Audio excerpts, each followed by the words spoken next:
Hi everyone, it's Karen from Art by Karen E. Haley. This is a tutorial that I am presenting today. This tutorial is on the subject of backlit skin, and for the sake of simplicity I'm using just Caucasian colored skin, but you can apply the principles that I'm using here to all colors of skin. You just need to use darker colors for the shading and the skin tone itself. So basically, step one is to establish your primary light source. First, I sketched in my main light source with a light Copic. This case, it was G20. I used G20 because it is light enough that it will still blend nicely if it dries. Sometimes darker colors will get a bit of a watermark if it blended after it dries up, so I just used a lighter color. So outline the sketch with your background color. I chose Y21, but you can use any color you want to, as long as it will blend nicely with the light color that you've chosen. Step two is to create a glow effect. Do this by blending with a color lighter than your background color. I just used G20 again for the sake of speed, and then I came back with BG 000. Using these cool colors against the warm colored background kind of makes the lighting look really bright, which was nice, and I like the way that it turned out. So now I'm just going to fill in the background with Y21. So that's step three.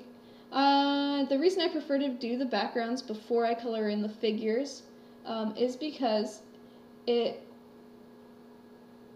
just, where do your light sources come from? They come from the environment. So filling in all of the environment first really helps with mapping out lighting on your characters.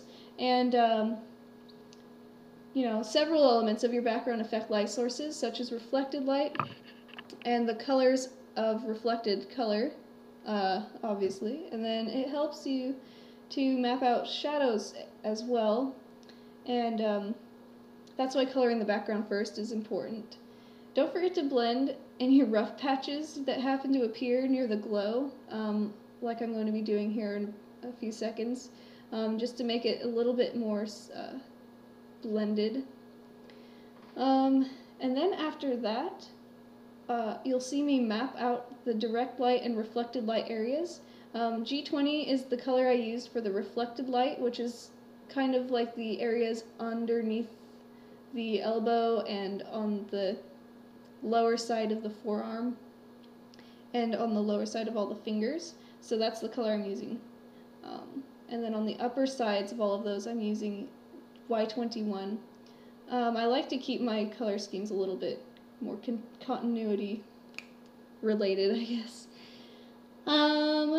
Alright, so reflected light might seem like a strange term if you're new to shading. Basically, it means the areas that are illuminated by the light that bounces back from objects in the environment, such as the ground. This is an example I found that sums up what I mean. The table this ball is sitting on is reflecting light back onto the surface of the sphere. Then there's the issue of reflected color. If that table was red but the sphere was white, the reflected light would have red in the color as a tint to it, I guess. Assuming the figure is outdoors, his reflected light would most likely be coming from grass. Some things are affecting the intensity of the grass color, such as the yellow from the sky, which would desaturate the grass, and then, assuming the figure is standing, the grass would be far away from him, and the color would be even less intense. That's why I used a desaturated light green. So step 5 is just basically fill in the skin tone. Just don't cover over your lighting, because then all the work you did to put your lighting in would have no point. So now you are going to be starting on adding the shadows in here pretty quickly. And basically I'm just using a BV02. The reason is because they're complementing colors, skin tones and blue violets.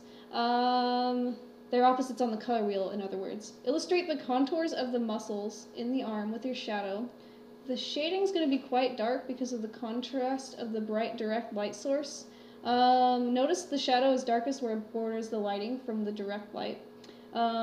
The pointer that says shadow edge or core shadow, this is what I'm talking about. Shadows are darkest right near the light source. In the case of the arm, the light is coming from behind and there is light right there. The light on this picture is coming above and on the left, but the physics are the same. So anyways, continue to add in the shadow, and then for step 7, blend the shadow. Normally we'd just see a black silhouette in a picture that's backlit like this, but there is enough reflected light in this image that we can still detect skin tones. So blend the shadow out with the skin color you used earlier. In my case it was E57. For step 8, blend the lighting. So touch up the edges of the lighting where they meet the skin color. Here I also color the clothing, but the tutorial is really about skin, so just ignore that.